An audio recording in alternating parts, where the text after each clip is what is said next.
welcome to my video of the top upcoming games of 2012. First of all, just want to say Happy New Year. It's officially 2012 now, so perfect time to do this video, I'd say. Okay, so basically this video is going to be split up into two parts. Part 1 will have 5 games, and part 2 will have 6 games. Just going to run you through what games will be in each part. So part 1 will have GTA 5, Rainbow Six Patriots, Syndicate, Borderlands 2 and Transformers Fall of Cybertron.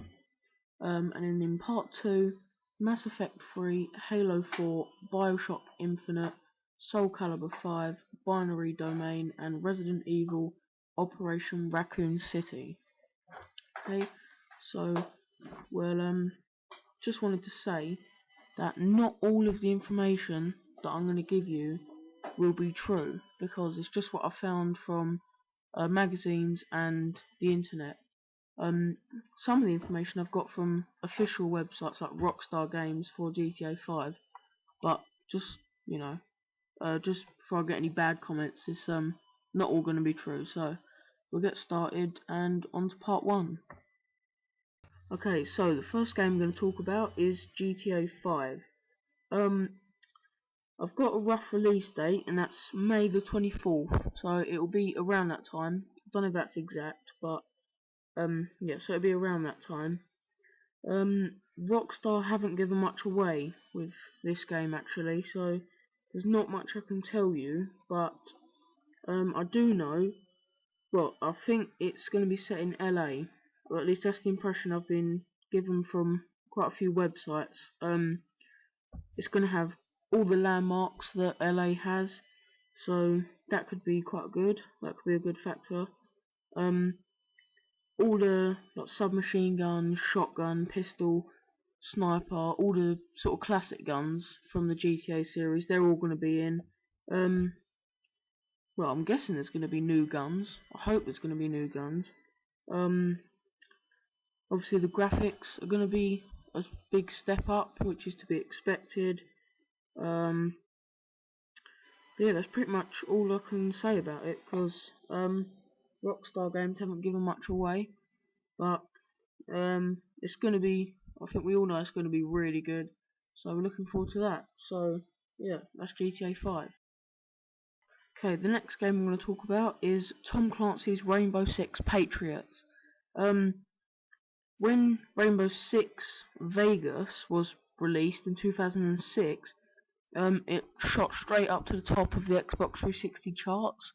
So there's a lot of high hopes for this game.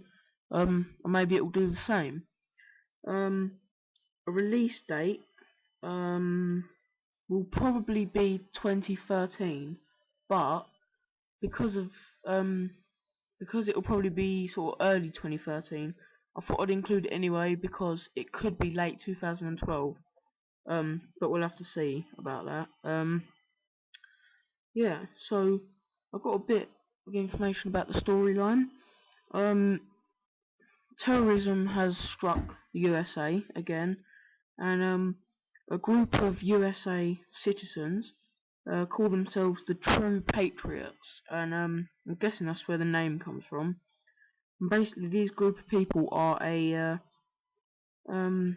counter-terrorism sort of unit, and you play as the leader of this group. And as the name suggests, they are trying to fight back against terrorism in the USA, as the sort of government are not really doing too much about it.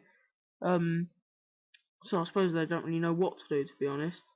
But yeah, I don't really know much of the story.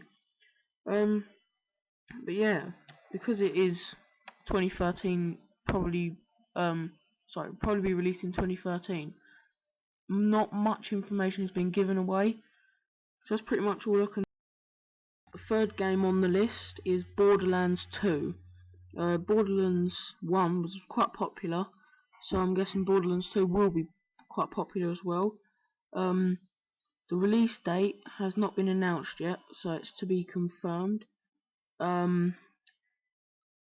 Borderlands, the first one, had quite basic environments. They weren't very detailed, and according to a few websites and a magazine that I've been reading, the graphics and the environments are going to look a lot better. So there's going to be a lot more detail, and that applies for the enemies, so the AI, and the actual characters that you meet throughout the game as well.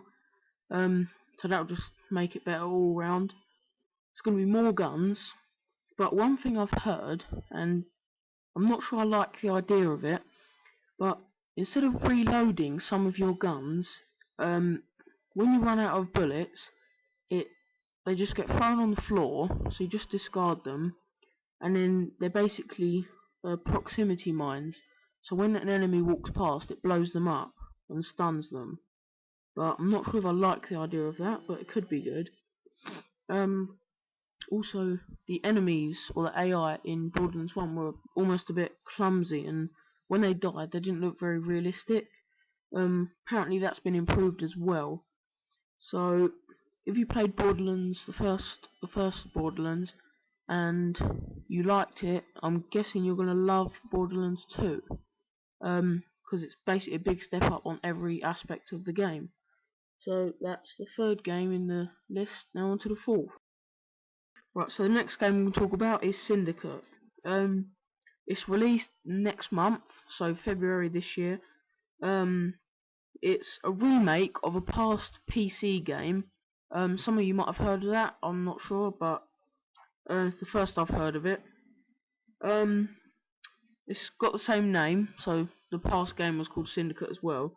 It is incredibly violent from what I've heard and from videos that I've been watching. So that's the reason it's been banned in Australia already, and it hasn't even been released yet. So yeah, it's quite a violent game. It's not to be played in a sort of stealthy sort of way. It's more, I wouldn't say running and gunning, but you're not going to be creeping around corners making sure no one's seeing you, or try not to set off alarms. But one of the things you can do is one of the special little gadgets that this game includes, and there are quite a few special little gadgets, but one of them is a gun that's called Gauss, I think. It's Gauss, and basically you can shoot around corners with it. So that is quite a fun thing to use, I'd say. One of the other little gadgets you get is something that's featured in quite a few games. Two that I can think of are 007 Bloodstone and Splinter Cell, or Tom Clancy's Splinter Cell Conviction. And it's basically a little gadget where it's almost like thermal imaging. You can see where the enemies are through walls and around corners. So yeah, that's quite a cool gadget. Yeah, that's all I can really say about the game. But yeah, we'll find out more very soon, as it was released in a couple of weeks. Well, a bit more than a couple of weeks, but February 2012. So yeah, that's Syndicate, and on to the next game.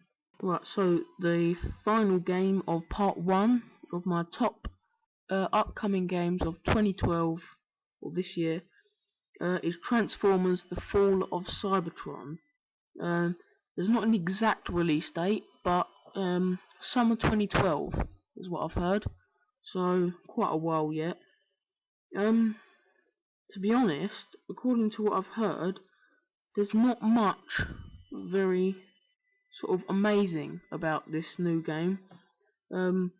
But one thing I have said is it's not repetitive, and there is some new aspects to it.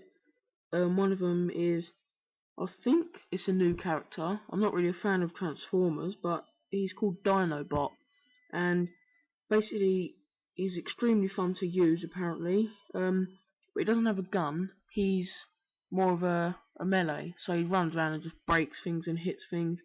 But he turns into a T-Rex instead of a car or a jet or a tank. So yeah, he looks quite good to use.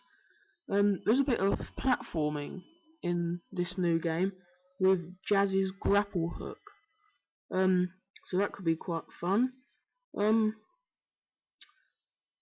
according to the internet, the vehicle sections, like driving around, of the last Transformers games were quite boring and repetitive, but apparently now they're really fun. So yeah, that'd be quite a good one.